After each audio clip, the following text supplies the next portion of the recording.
Mari saudaraku sekalian lihat kepada orang yang duduk di sebelah saudara. Katakan Tuhan Yesus memberkati saudara. Haleluya. Nah, ini menjadi satu hal yang sangat penting bagi kita ya untuk ya memberitakan menegaskan bahwa Tuhan itu akan memberkati kita, pasti akan memberkati kita. Amin. Ya, kita bersyukur untuk bisa ada di hadapan Tuhan, kita boleh kembali di hadapan Tuhan. Saudaraku sekalian, ya minggu lalu ya saya sampaikan firman Tuhan dengan tema Tuhan menghendaki kita hidup di dalam kemenangan. Ya, Tuhan rindu kita hidup di dalam kemenangan dan saudaraku sekalian, saya rindu saudara perhatikan baik-baik bahwa ini adalah sebuah keinginan Tuhan yang sangat luar biasa, ya. Kenapa Tuhan mau kita hidup di dalam kemenangan? Karena Tuhan adalah seorang pemenang, Dia telah menang dan Dia memberikan kemenangannya kepada kita, ya. Oleh sebab itu Dia mau kita hidup di dalam kemenangan. Dan saudaraku sekalian, ya firman Tuhan yang saya mau sampaikan hari ini itu related dengan apa yang saya sampaikan minggu lalu, saudaraku sekalian. Ya, apabila kita ingin hidup di dalam ya kemenangan, maka kita perlu ya menyadari bagaimana kita harus hidup. Ya, bagaimana kita harus hidup. Nah, saudaraku sekalian, tema khotbah saya hari ini adalah kewaspadaan rohani. Ya, kewaspadaan rohani. Jadi saudaraku sekalian, ya kita perlu hidup dengan waspada. Kita penting untuk mengerti hidup dengan waspada. Kenapa? Ya kalau kita tidak ya hidup dengan hati-hati, saudaraku sekalian, kita bisa jatuh, kita bisa kesandung. Karena itu mari kita belajar bersama-sama ya bagaimana kita harus hidup di hadapan Tuhan. Saudaraku sekalian, kita mulai dengan firman Tuhan. Saya ambil dari 1 Petrus pasal yang ke-5 ayat yang ke-8. Saudaraku sekalian, ya ini adalah firman Tuhan yang saya bacakan, ya sampaikan sekilas ya di dalam fellowship khusus para pelayan minggu sore kemarin ya jam 6. Dan saudaraku sekalian, ya hal yang saya rasakan adalah sepanjang minggu ini firman Tuhan seolah-olah terus berbicara kepada saya, dan saya mendapat konfirmasi yang luar biasa pada hari Rabu ya kemarin ya Rabu malam. Oleh sebab itu saudaraku sekalian, pada saat itu saya tahu jelas bahwa Tuhan mau saya sampaikan ini firman ya di minggu ini. Kita baca bersama-sama, saudara boleh catat. Sadarlah dan berjaga-jagalah, lawanmu si iblis berjalan keliling sama seperti singa yang mengaum-ngaum dan mencari orang yang dapat ditelannya. Amin. Nah saudaraku sekalian, ya kita bersyukur firman Tuhan yang selalu menjadi kekuatan bagi kita. Hari ini saudaraku sekalian, saya mau bertanya, kira-kira ya apa yang saudara rasakan di dalam kehidupan saudara, ya, dalam ya kehidupan saudara belakangan ini, ya. Coba saudara renungkan, coba saudara periksa kira-kira apa sih yang saudara rasakan, ya. Misalnya, apakah saudara merasa bahwa hidup saudara saat ini berjalan dengan biasa-biasa aja, berjalan dengan baik? Artinya, ya dalam kehidupan saudara nggak ada masalah yang besar, ya tidak ada masalah yang besar. Ya, hari ini saudara merasakan dalam hidup saudara bahwa saudara tidak banyak pergumulan, ya semua aman-aman aja, saudaraku sekalian, ya saudara merasa fine-fine aja hidup saudara. Kalau ada masalah, ya nggak apa-apa, itu paling masalah kecil, ya dan saudara merasa baik-baik saja. Ya, nah saudaraku sekalian, oleh sebab itu kalau saat ini saudara merasa hidup saudara baik-baik aja, ya. Saudara mungkin jarang berdoa. Mungkin saudara jarang baca firman Tuhan, ya. Saudara merasa bahwa ada banyak hal yang bisa saudara nikmati dalam kehidupan saudara pada hari ini. Ya, jadi mungkin saudara merasa, oh ya 1-2 hari nggak baca nggak masalah. 1-2 hari nggak doa, nggak masalah. Ya, toh hidup yang saya jalani selama ini oke-oke aja, everything is fine. Ya, jadi nggak ada masalah, baik-baik aja. Ya, jadi saudaraku sekalian, kenapa begitu? Membuat orang Kristen sungguh-sungguh berdoa, yang membuat orang Kristen ya begitu ya penuh iman berdoa adalah pada saat orang Kristen itu punya masalah. Pada saat saudaraku, coba saudara cek, saudara coba periksa pengalaman saudara. Ya, saudara tiba-tiba menjadi orang Kristen yang sungguh-sungguh berdoa, serius berdoa, selalu baca firman Tuhan, selalu datang kepada Tuhan. Pada saat kapan? Pada saat saudara punya masalah. Pada saat saudara punya pergumulan. Amin saudaraku. Ya, jadi saudara akan menjadi orang Kristen yang begitu rohani pada saat saudara punya masalah. Saudaraku sekalian, apabila hari ini ketika saudara menemukan hidup saudara baik-baik aja, tanda kutip. Ya. Aman-aman aja, perhatikan. Ini adalah satu masa ya di mana saudara seringkali menjadi lengah. Saudaraku sekalian, bayangkan seperti ini. Ada satu orang ya sedang berenang ya di sungai ya. Ketika dia berenang, wah, dia nyaman sekali ya. Nyaman, enak, dia merasa aman saudaraku sekalian ya. Kenapa? Karena waktu dia berenang di sungai itu nggak ada tanda-tanda bahaya kok. Nggak ada suara yang mencurigakan saudara ya. Nggak ada. Pokoknya dia merasa tenang, aman. Tapi tanpa sadari ada satu ekor buaya sedang mengintai dari jauh. Saudaraku sekalian, buayanya diam. Buayanya sabar. Dan dia menunggu waktu yang tepat untuk menyerang. Saudaraku sekalian, ini gambaran. Ini gambaran yang diberikan oleh 1 Petrus pasal 5 ayat ke-8. Firman Tuhan yang kita baca dengan sangat amat jelas memberitakan pada kita bahwa lawan kita, si iblis, dia itu berjalan keliling seperti singa yang mengaum-ngaum. Alkitab berkata dia mencari orang yang dapat ditelannya. Masalahnya saudaraku sekalian, perhatikan. Ya. Saya mau kasih tahu. Tuhan itu selalu menyertai kita. Amin saudara. Ya, nggak ada amin. Tuhan selalu menyertai kita. Dan kita mesti berkata dengan sungguh-sungguh dan berani amin. Artinya saudara percaya bahwa Tuhan itu menyertai saudara.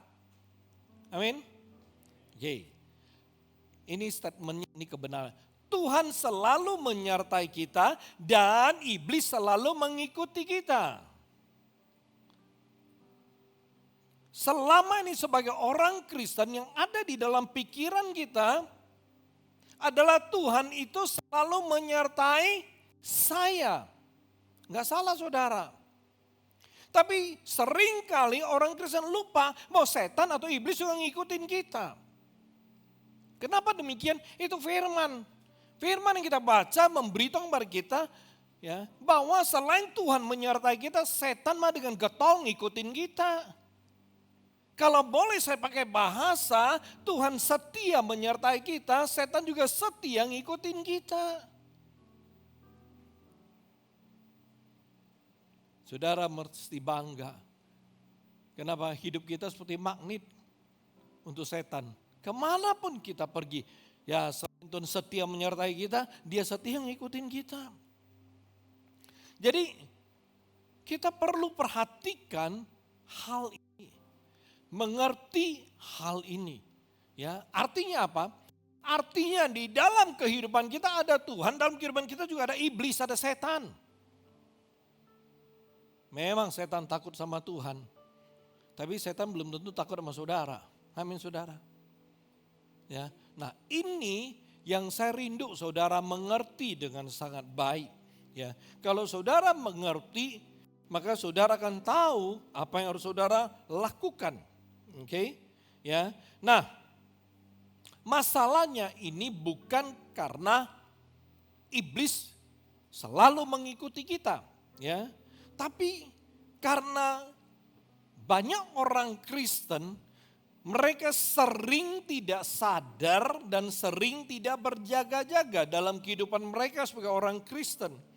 Firman Tuhan yang kita baca tadi, 1 Petrus 5:8, perhatikan firman Tuhan. Firman Tuhan tadi itu mengingatkan kita bahwa hidup kita sebagai orang percaya bukanlah sebuah kehidupan yang boleh dijalani dengan lalai. Ya, kita nggak boleh menjalani kehidupan kekristenan kita dengan sembarangan. Perhatikan, saudaraku sekalian, kita dipanggil untuk hidup dengan kewaspadaan rohani yang tinggi.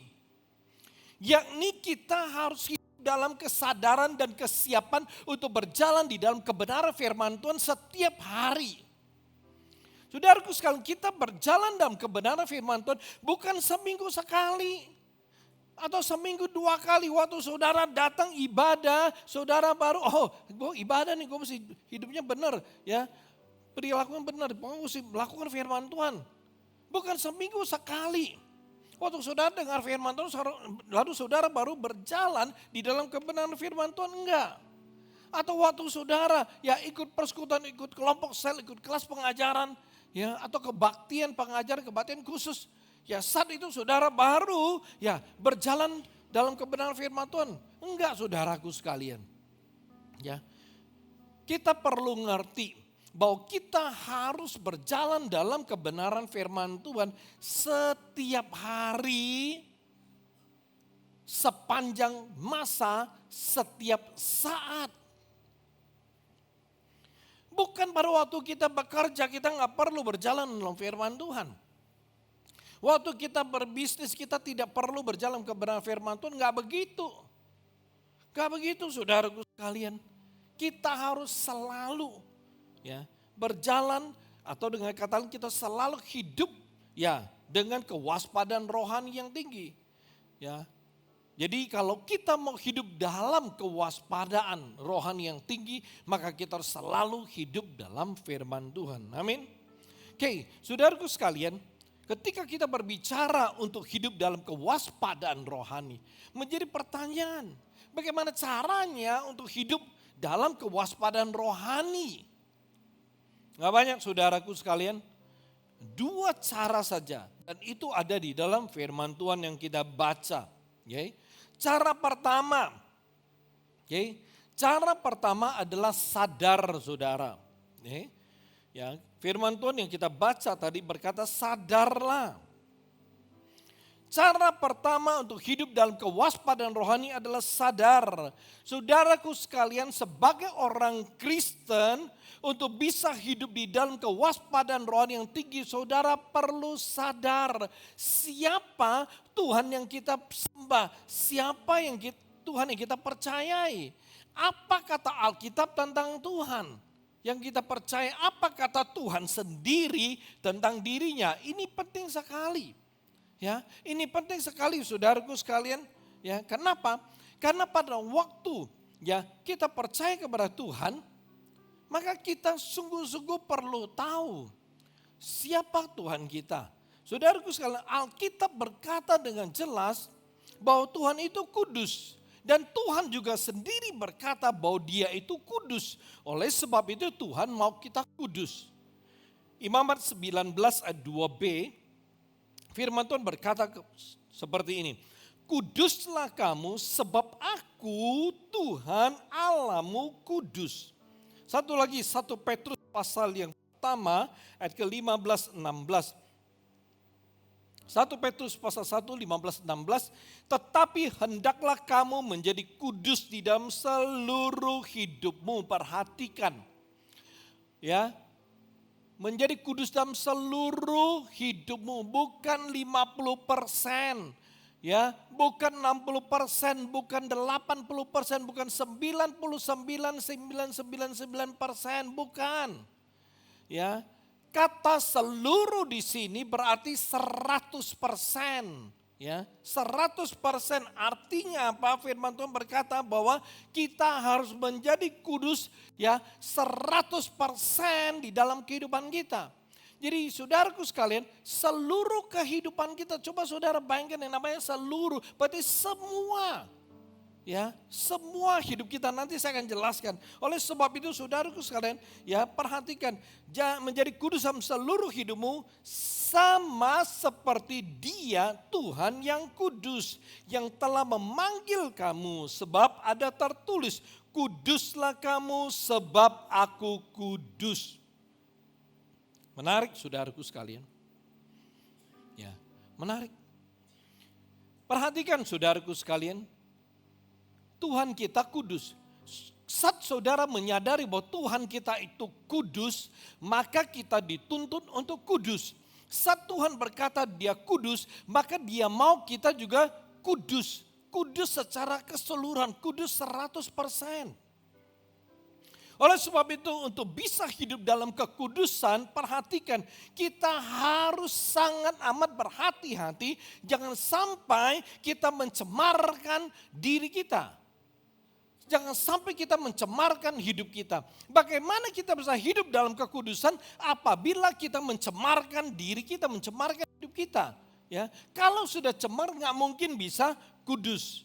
Ya, saat kita berbicara jangan sampai kita mencemarkan diri, itu artinya kita mesti memperhatikan jangan sampai kita punya mata, kita punya telinga, kita punya mulut, kita punya pikiran, kita punya hati, kita punya perbuatan jadi cemar. Karena Alkitab berkata apa? Hendaklah kamu menjadi kudus di dalam seluruh hidupmu. Ya, seluruh hidup kita. Mata kita, telinga kita, mulut kita, hati kita, pikiran kita, kita punya perbuatan, mungkin juga kita punya perilaku. Seluruhnya itu harus kudus. Saudaraku sekalian, ada banyak orang Kristen itu tidak sadar bahwa Tuhan ya itu kudus. Oke? Ada banyak orang Kristen tidak sadar bahwa Tuhan yang mereka percaya, Tuhan yang menebus mereka, Tuhan yang menyelamatkan mereka itu kudus. Sehingga banyak orang Kristen itu hidup dengan sembrono. Dan tanpa sadar sering mencemarkan mereka punya diri. Kita harus sadar, kalau saudara mau hidup dalam kewaspadaan rohani yang tinggi, saudara harus sadar. Sadar bahwa kita punya mata, telinga, mulut, pikiran, hati, perbuatan itu adalah sangat mudah. Sangat mudah tercemar di dalam kehidupan kita sehari-hari. Perhatikan, mata kita akan tercemar, mata kita akan menjadi cemar apabila kita melihat sesuatu yang gak boleh kita lihat. Pada saat saudara menonton, gak ada di sini, gak ada saya percaya. Nonton film porno, ya melihat ya gambar-gambar porno, melihat hal-hal yang gak benar, yang najis. Saudara telah membuat mata saudara menjadi cemar. Di luar banyak begitu, di sini gak ada yang ngaku. Saudaraku sekalian perhatikan, ya mata kita akan menjadi cemar ketika kita melihat sesuatu yang gak boleh dilihat. Mulut kita akan menjadi cemar apabila kita mulai mengucapkan, mulai mengatakan ya hal-hal yang najis. Kita mulai mengatakan ya cerita yang najis. Ya, kita mulai mengatakan hal-hal yang tidak benar. Kita mulai mencemarkan mulut kita. Lalu hati kita akan menjadi cemar. Hati kita mulai iri, hati kita mulai cemburu, dan hati kita ketika ada niat jahat, walau sekecil apapun, hati kita jadi cemar. Pikiran kita, saudaraku sekalian, waktu pikiran kita mulai memikirkan hal-hal yang najis, mulai memikirkan hal-hal yang kurang ajar, maka pikiran kita telah tercemar. Bahkan perbuatan kita itu akan menjadi cemar apabila kita mulai melakukan hal-hal yang tidak benar. Jadi saudaraku sekalian, ya ketika saudara memperhatikan hidup saudara, ya saudara akan menemukan kenyataan bahwa dalam kehidupan kita mudah sekali kita menjadi cemar. Ya, kenapa? Karena kita berada di dalam dunia yang cemar, kita berada di dalam lingkungan yang cemar. Ya, ada banyak hal-hal najis yang tanpa sengaja bisa kita dengar. Mungkin kita nggak mau dengar, tapi orang kasih tahu kita. Ya, ada banyak hal kita nggak mau lihat, tapi terlihat begitu aja. Jadi saudaraku sekalian perhatikan, waktu Alkitab berkata Kita mesti menjadi kudus dalam seluruh hidup kita, menjadi tantangan besar bagi kita bahwa semua yang ada dalam kehidupan kita itu mudah menjadi cemar. Oleh sebab itu saudaraku sekalian, kalau kita sadar Tuhan kita kudus, kalau kita sadar bahwa kita perlu hidup dalam kewaspadaan rohani yang tinggi, maka kita harus berusaha untuk menghindari kecemaran yang bisa saja datang dalam kehidupan kita tanpa diundang. Kita harus berusaha untuk menghindari berbagai kecemaran. Kenapa? Karena itu akan berakibat buruk bagi kehidupan kita. 2 Petrus pasal 2 ayat 20, tuh firman bilang begini. Sebab jika mereka oleh pengenalan mereka akan Tuhan dan Juru Selamat kita, Yesus Kristus, telah melepaskan diri dari kecemaran-kecemaran dunia, tetapi terlibat lagi di dalamnya, maka akhirnya keadaan mereka lebih buruk daripada yang semula. Wow, ini ayat berat sekali saudara. Berat sekali. Ya. Kenapa berat? Waktu kita belum percaya pada Tuhan, dan kita mungkin hidup dalam kecemaran dan kita tidak merasa itu hal yang salah. Tapi setelah kita percaya kepada Tuhan Yesus, kita meninggalkan, melepaskan semua kecemaran, kenajisan. Oke. Ya, kita hidup benar, hidup baik, hidup kudus. Tetapi perhatikan, Alkitab berkata seperti ini. Apabila kita yang telah melepaskan itu kecemaran, tapi kita terlibat kembali, itu akibatnya buruk sekali. Kalau kita baca di ayat 21-nya, ya, saya sempat baca ke ayat 21, 22, tapi ayat 21-nya, wow, itu luar biasa. Saudara baca sendiri nanti, dikatakan bahwa lebih baik mereka tidak mengenal kebenaran, daripada mereka kembali kepada kebenaran. Ya. Itu seperti apa? Seperti babi yang sudah mandi balik lagi ke kubangannya.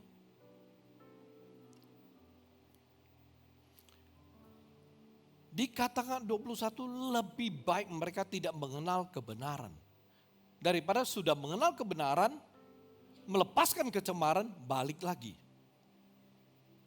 Keadaan mereka akan lebih buruk. Jadi saudaraku sekalian, perhatikan. Ini adalah hal yang sangat amat luar biasa. Ya. Kalau kita mau hidup dalam kewaspadaan rohani, kita mesti sungguh-sungguh sadar. Menyadari Tuhan kita itu seperti apa. Karena itu akan menolong kita, itu akan menjadi kekuatan bagi kita. Ketika saudara menyadari bahwa Tuhan kita kudus, maka saudara harus berusaha hidup kudus. Ketika saudara menyadari Tuhan kita itu kudus, maka saudara gak boleh hidup dalam kecemaran. Saya pernah mendengar seorang jemaat bersaksi kepada saya. Ya, saya rangkum kurang lebih kesaksiannya seperti ini. Dia berkata begini, bahwa ketika dia sudah percaya pada Tuhan Yesus, maka dia mulai memisahkan hidupnya. Ya. Hidup baru dan hidup lama. Dia mulai pisahkan saudaraku sekalian. Ya. Dia mulai memutuskan hubungan-hubungan yang tidak perlu. Ya, dan mulai memutuskan pergaulan-pergaulan dengan teman lamanya. Teman yang di hidup lamanya.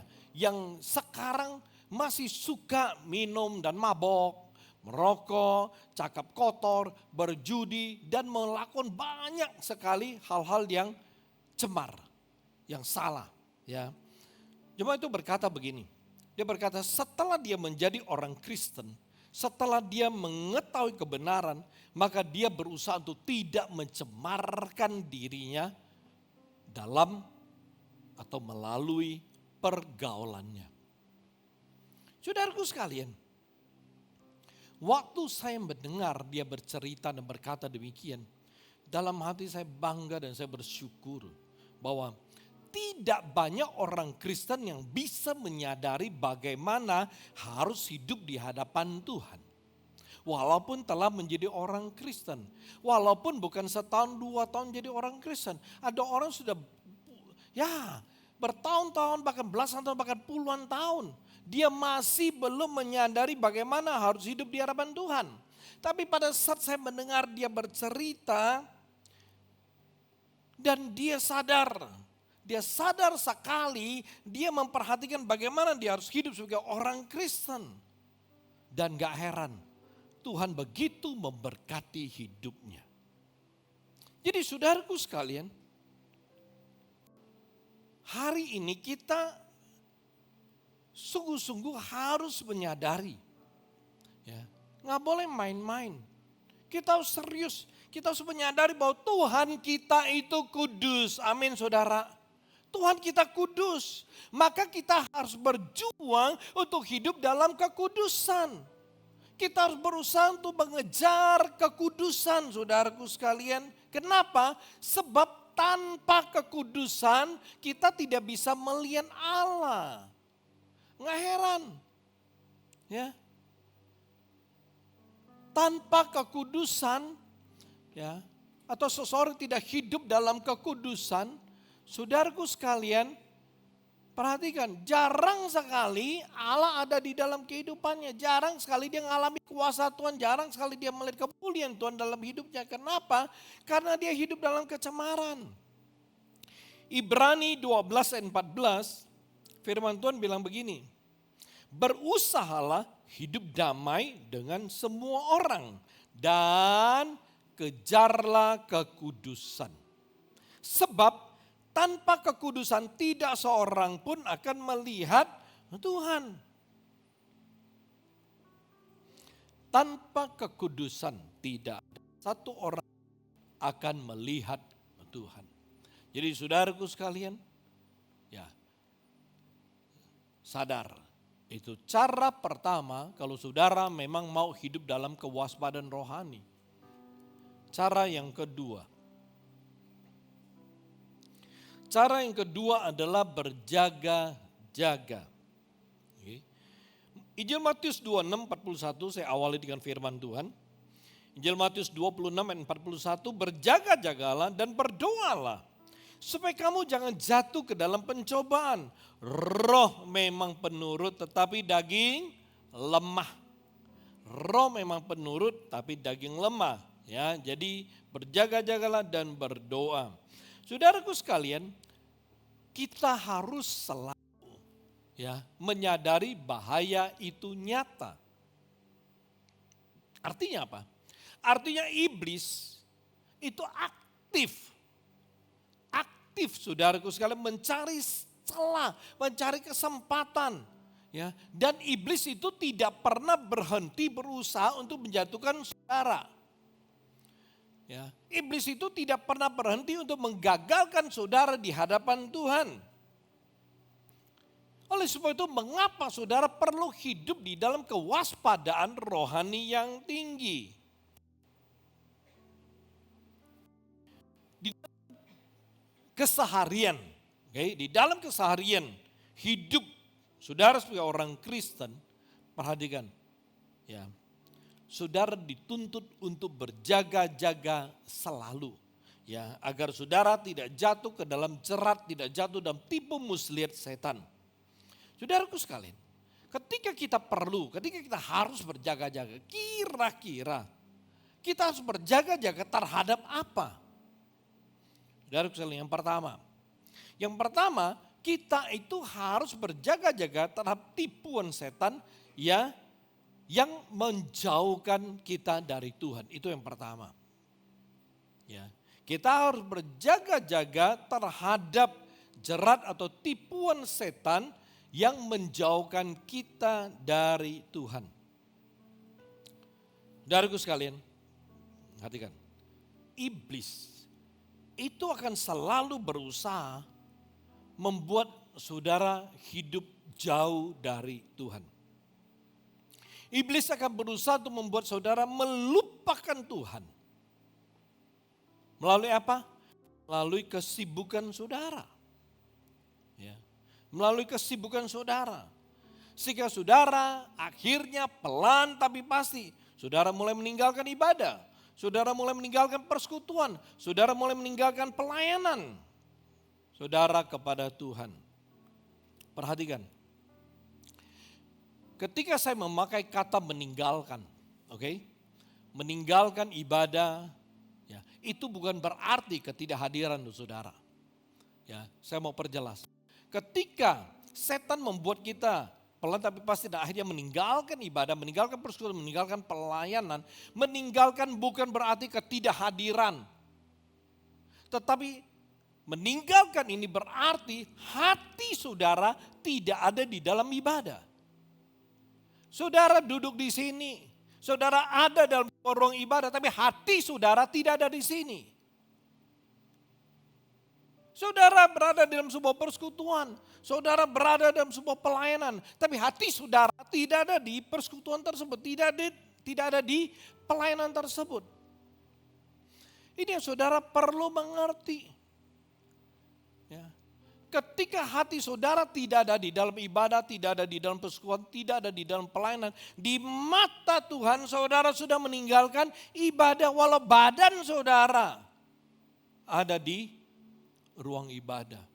Oleh sebab itu saudaraku sekalian, kenapa ketika kita datang ibadah kepada Tuhan, kita mesti benar-benar minta kasih karunia Tuhan tuh. Kita masih benar-benar bisa menyerahkan kita punya hati, kita punya hidup kepada Tuhan. Dengan sungguh-sungguh kita fokus. Kita minta Tuhan berkasih karunia, tolong kita. Supaya pikiran kita gak kemana-mana.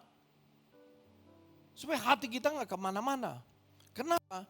Karena pada saat saudara sedang beribadah di sini, saudara sedang mendengarkan khotbah di sini, tapi hati saudara gak ada di sini, di mata Tuhan saudara meninggalkan ibadah. Saudara melayani Tuhan. Saudara seolah-olah sedang melakukan sesuatu Tuhan, tapi hati saudara nggak ada di sini. Di mata Tuhan saudara meninggalkan pelayanan. Ini yang saudara perlu waspada. Ini yang saudara perlu mengerti. Iblis ketika menjauhkan saudara dari Tuhan, iblis itu tidak langsung menarik saudara meninggalkan Tuhan. Ini adalah cara yang survei, yang merupakan andalan daripada setan. Cara andalan, senjata andalan dia. Yaitu setan akan membuat saudara sibuk. Sibuk. Sibuk dengan pekerjaan saudara, sibuk dengan hobi saudara, sibuk dengan kecanduan saudara. Oh, saudara berkata, gua kan gak pakai narkoba. Gimana kecanduan? Gua gak ngerokok. Gimana gua kecanduan? Saudaraku sekalian, kecanduan itu artinya luas. Saudaraku sekalian, hari ini banyak sekali ya yang kecanduan media sosial. Oke, saya persempit. Platform kita bicara mengenai satu saja, Instagram. Saudaraku sekalian, Instagram bisa bikin orang kecanduan gak? Bisa. Permisi tanya, hari ini, ya, coba kalau Anda yang jarang buka Instagram, puji Tuhan. Atau sama sekali gak punya account Instagram, luar biasa, puji Tuhan. Tapi hari ini saudaraku sekalian, ketika saudara yang punya account Instagram, ada orang begitu bangun tidur, dia sudah mulai buka Instagram. Dan ada banyak orang Kristen, ya mungkin tanda kutip anak-anak muda, Instagram itu sudah berubah jadi Alkitab dia. Setiap pagi bangun pagi, buka Alkitab Instagram saudaraku. Lihat Instagram. Oke, ketika saudara lihat Instagram, ada story, ada feed. Berapa banyak orang hanya buka Instagram 1-2 menit dia tutup selesai? Enggak. Jarang. Kalau contoh saudara lihat story.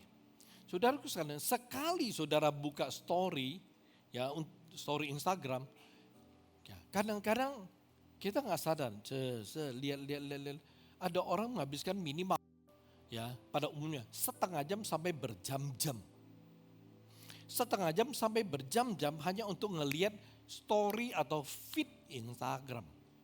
Dan perhatikan saudara, ya.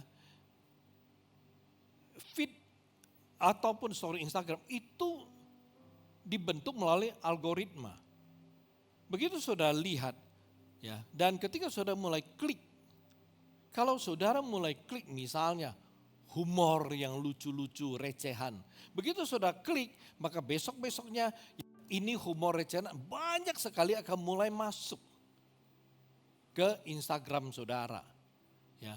Kenapa? Karena Instagram itu terbentuk atau dia melayani kita dengan algoritma. Apa yang saudara klik, maka dia akan membaca. Oh, berarti interestnya di sini. Maka itu akan bermunculan. Oleh sebab itu saudaraku sekalian, ada banyak orang klik ini maka bermunculan hal seperti itu.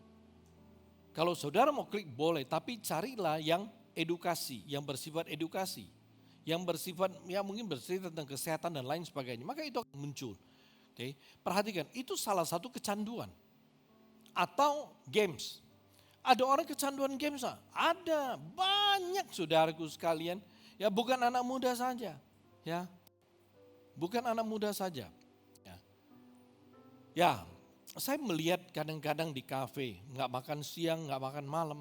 Kadang-kadang saya melihat ada orang dewasa, saudaraku sekalian. Ya, saya pernah lihat duduk di sebelah meja saya.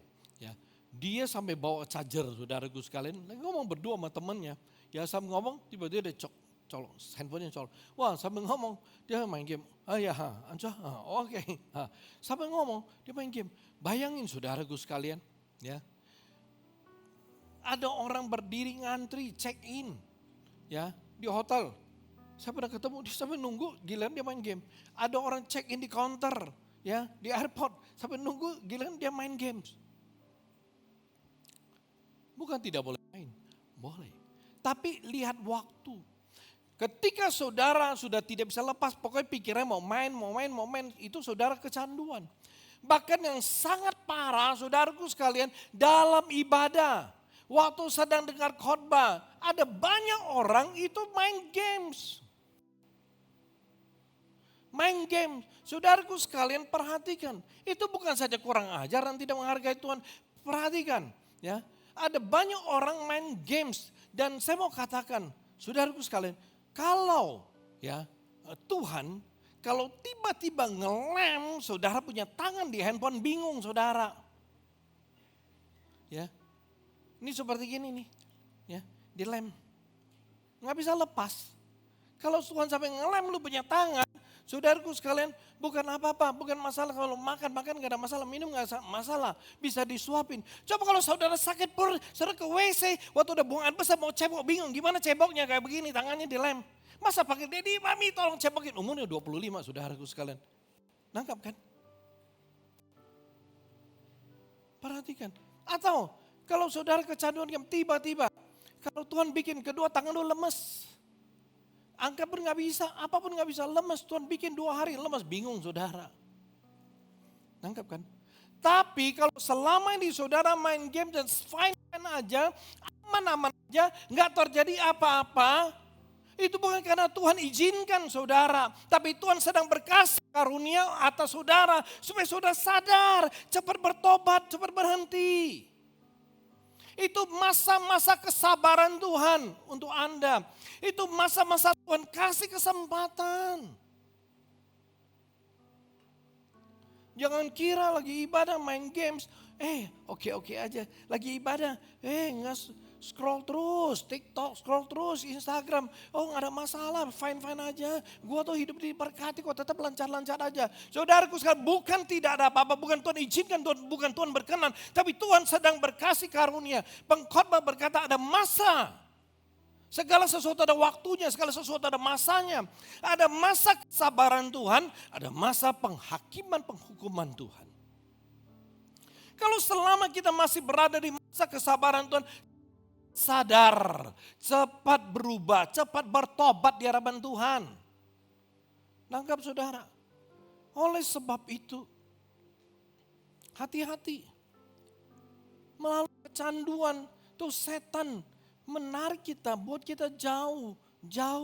Kalau satu orang sudah kecanduan nonton, ya, nonton melalui handphone, Saudaraku sekalian, mungkin apapun dia nggak usah lakukan. Ya, mungkin saudara sedang kerja di kantor sebagai staff, sebagai admin, sebagai apapun. Ya, saudaraku mungkin sambil kerja, mungkin handphone ditaruh. Mungkin YouTube sedang jalan lah, Netflix sedang jalan lah, video sedang jalan lah. Sampai kerja bisa menonton. Kalau saudara kerja sambil nonton, saudara nggak benar di mata Tuhan. Kenapa? Saudara digaji untuk kerja, bukan digaji untuk nonton. Kalau saudara karyawan dikasih gaji, terima gaji untuk bekerja, tapi saudara nonton, saudara nggak jujur. Nggak jujur kepada bos saudara. Nggak ada orang digaji untuk nonton, saudaraku sekalian. Amin. Kita digaji untuk bekerja. Kalau saudara digaji untuk bekerja, bekerjalah. Amin. Ya. Nah, ini maksud saya, hati-hati. Melalui berbagai kesibukan, setan membuat kita jauh dari Tuhan. Ya. Kenapa? Ya, perhatikan. Karena ketika setan buat saudara sibuk, maka saudara menjadi tidak fokus kepada Tuhan. Saudara tidak fokus dalam ibadah, bahkan saudara tidak fokus dalam melayani. Kalau saudara tidak berjaga-jaga, maka saudara ya akan lalai lalu menjadi lengah. Itu celah. Ketika saudara lengah, maka itu celah akan dimanfaatkan oleh iblis sebaik mungkin untuk membuat saudara menjauh dari Tuhan tanpa saudara sadari. Oke, itu jerat, itu tipuan setan yang pertama, ya. Mengapa kita perlu berjaga-jaga? Tipuan ataupun jerat setan yang kedua, ya, yang membuat kita kenapa harus berjaga-jaga adalah membuat kerohanian, ya, saudara tertidur. Ya, ini tipuan, ini jerat setan yang kedua itu membuat kerohanian saudara tertidur. Untuk bisa membuat kerohanian saudara tertidur, seringkali setan akan buat saudara merasa ibadah itu tidak penting, pelayanan itu tidak penting. Yang penting apa? Pekerjaan. Yang penting apa? Bisnis. Yang penting karir. Yang penting ya segala sesuatu yang bisa menghasilkan uang. Kenapa? Karena kita membutuhkan uang. Mungkin pentinglah karena saya membutuhkan uang. Saudaraku sekalian, perhatikan. Banyak orang Kristen tidak sadar, tidak berjaga-jaga. Dan setan mulai memperdaya saudara. Ya, setan akan mulai berbicara di dalam pikiran, di dalam hati saudara bahwa uang itu adalah hal yang sangat amat penting. Uang itu adalah yang terpenting di dalam hidup Anda.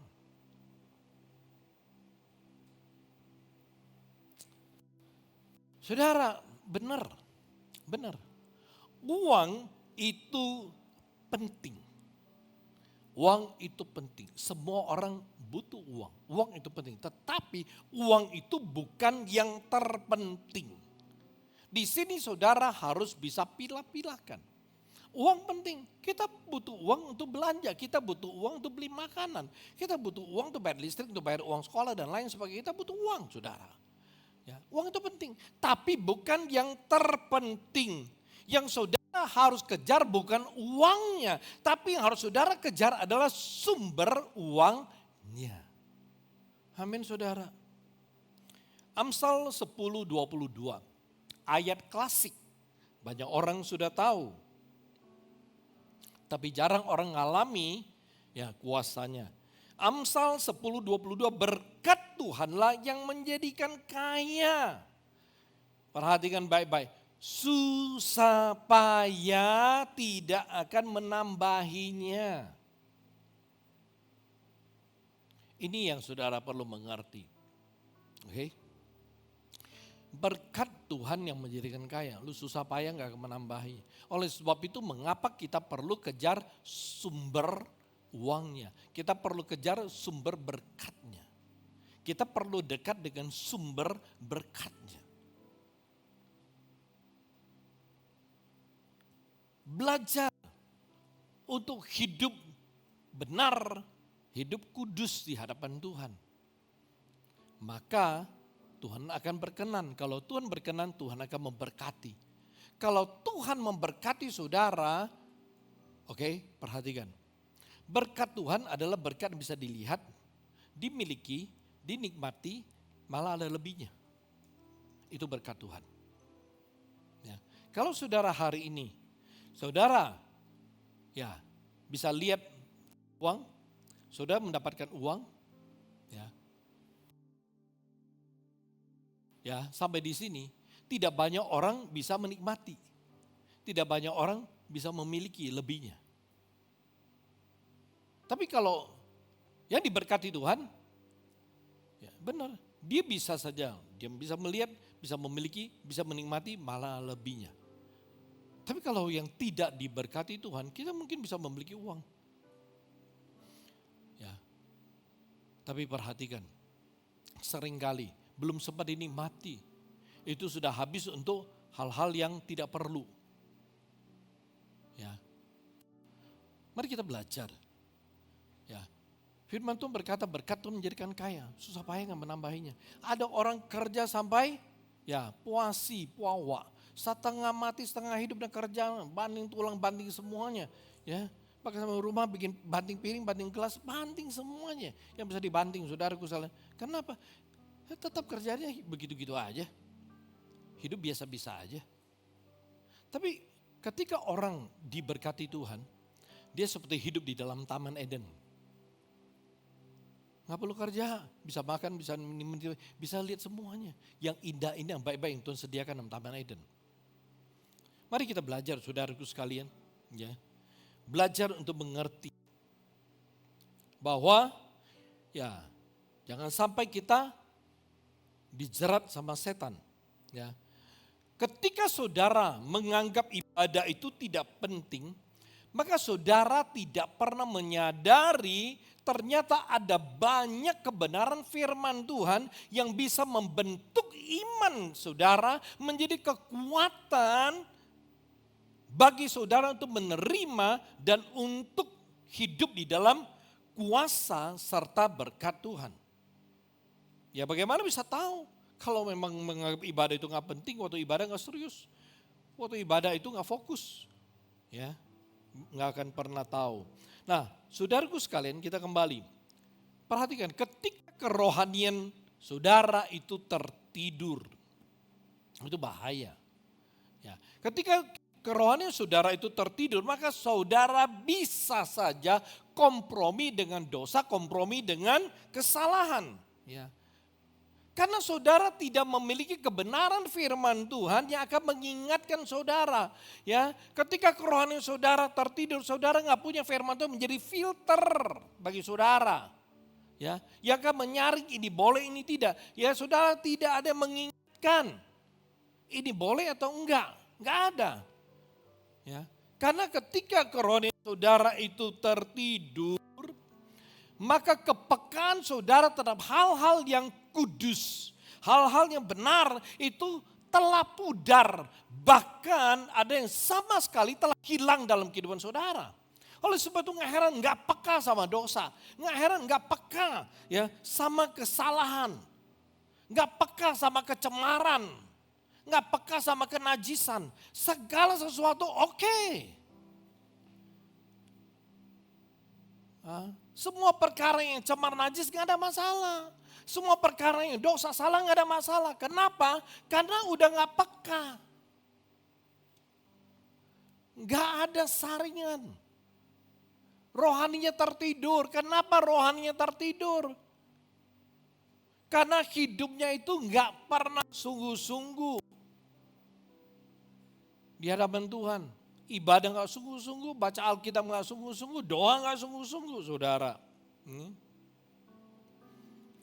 Kalau itu gak sungguh-sungguh saudara punya rohani bakalan tertidur. Dan kalau hal itu sampai terjadi maka saudara akan rugi besar sekali. Kenapa? Karena saudara akan kehilangan berkat Tuhan, kehilangan penyertaan Tuhan dan kehilangan pimpinan Tuhan dalam kehidupan saudara. Jadi saudaraku sekalian ketika kita berbicara tentang berjaga-jaga, kita membutuhkan perlengkapan senjata Allah, saudaraku sekalian. Saya ajak saudara untuk baca ayatnya karena ya saya mungkin tidak akan jelaskan ya karena cukup jelas ayatnya. Kitab Efesus pasal 6 ayat 13 sampai 17 saudara. Ya, jadi kalau kita berjaga-jaga kita perlu perlengkapan senjata Allah. Kalau kita mau berperang kita butuh ya senjata Allah. Sebab itu ayat 13, ambillah seluruh perlengkapan senjata Allah supaya kamu dapat membedakan perlawanan pada hari yang jahat itu dan tetap berdiri sesudah kamu menyelesaikan segala sesuatu. Jadi berdirilah tegap, berikat pinggangkan kebenaran dan berbaju zirakan keadilan. Kakimu berkasutkan kerelaan untuk memberitakan Injil damai sejahtera. Dalam segala keadaan pergunakanlah perisai iman, sebab dengan perisai itu kamu akan dapat memadamkan semua panah api dari sijat dan terimalah ketopong keselamatan dan pedang itu firman Allah, pedang roh ya firman Allah. Oke, ini perlengkapan senjata Allah yang harus kita miliki kalau kita mau berjaga-jaga. Kenapa? Kita kembali kepada firman Tuhan. Yang pertama, dikatakan bahwa iblis itu berjalan berkeliling, mengeliling kita ya, dan setiap saat dia akan menyerang kita kalau punya kesempatan. Oleh sebab itu jangan kasih dia kesempatan. Kalau kita hidup hari ini orang Kristen, maka hiduplah dengan memakai perlengkapan lengkap ya, senjata Allah. Karena dengan demikian kita adalah orang yang hidup dengan kewaspadaan rohani yang tinggi. Saat kita berbicara mengenai kewaspadaan, saudaraku sekalian perhatikan, kewaspadaan itu bukan ketakutan. Oke? Kewaspadaan itu bukan ketakutan, tetapi hidup yang siap dan kuat bersama Tuhan. Itu kewaspadaan. Dan saya tutup dengan statement ini, saudaraku, ya, perhatikan. Kewaspadaan rohani itu bukan pilihan, tetapi kebutuhan untuk tetap berdiri teguh di tengah tantangan dan serangan. Saya bacakan ulang. Kewaspadaan rohani bukan pilihan, tetapi kebutuhan untuk tetap berdiri teguh di tengah ketantangan dan serangan. Amin saudaraku. Ya, jadi ini hal yang saya rindu.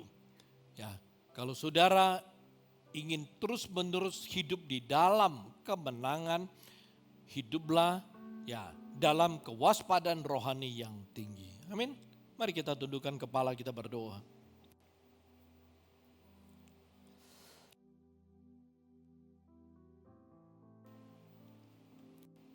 Mari kita datang kepada Tuhan, saudaraku.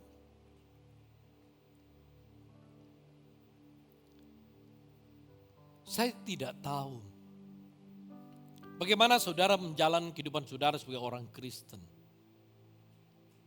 Tetapi hari ini saya mau saudara sungguh-sungguh mengerti, mau punya tekad untuk hidup dalam kewaspadaan rohani yang tinggi. Selalu sadar Tuhan yang kita sembah, Tuhan yang kita percayai, itu Tuhan yang kudus. Oleh karena dia kudus, maka kita harus menjaga diri, menjaga hidup kita sedemikian rupa agar kita tidak menjadi cemar, sehingga menjadi tidak layak di hadapan dia. Kita jaga baik-baik, kita punya mata, kita punya telinga, kita punya mulut, kita punya hati, kita punya pikiran, kita punya perbuatan, bahkan kita punya perilaku. Jaga dengan baik. Agar semuanya itu tidak menjadi cemar.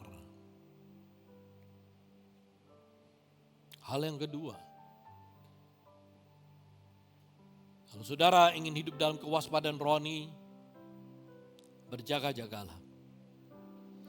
berjaga-jagalah. Berjaga-jaga terhadap jerat, terhadap jebakan, terhadap tipuan setan.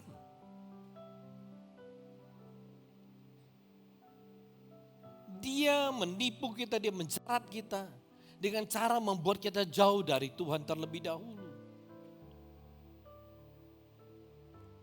Dia buat kita sibuk.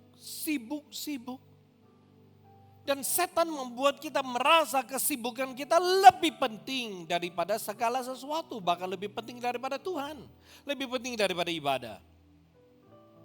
Dan tanpa sadar,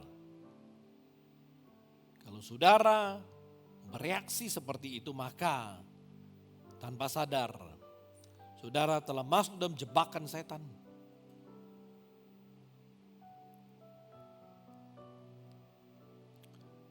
Cara setan menjebak, menjerat kita. Selain membuat kita jauh dari Tuhan, dia buat kita punya rohani tidur. Dia membuat rohani kita tertidur nyenyak. Kalau kita tertidur nyenyak rohaninya, maka kita bisa hidup dengan kompromi. Kita hidup dengan kompromi. Tidak ada masalah. Lakukan dosa, lakukan kesalahan, gak ada masalah. Karena udah kompromi. Kalau kita punya rohani tertidur, maka kebenaran firman Tuhan tidak ada di dalam kehidupan kita. Tidak ada mengingatkan, tidak ada yang menyaring apa yang tidak benar. Semuanya masuk dalam kehidupan kita, semuanya keluar dari kehidupan kita dengan lancar. Oleh sebab itu hari ini Tuhan mau kita mengerti, Tuhan mau kita tahu sebagai orang Kristen, sebagai anak-anak Tuhan yang telah dipanggil dengan panggilan kudus. Bukan panggilan biasa-biasa, tapi panggilan kudus. Tuhan mau kita hidup dalam kekudusan.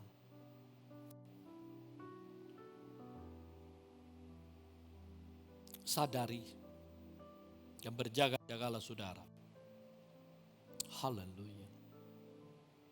Tuhan hamba berdoa menyerahkan firman-Mu. Hamba menyerahkan setiap anak-anak-Mu yang telah mendengarkan firman-Mu, baik secara onsite maupun online. Kiranya Tuhan, Engkau berbicara kepada setiap mereka.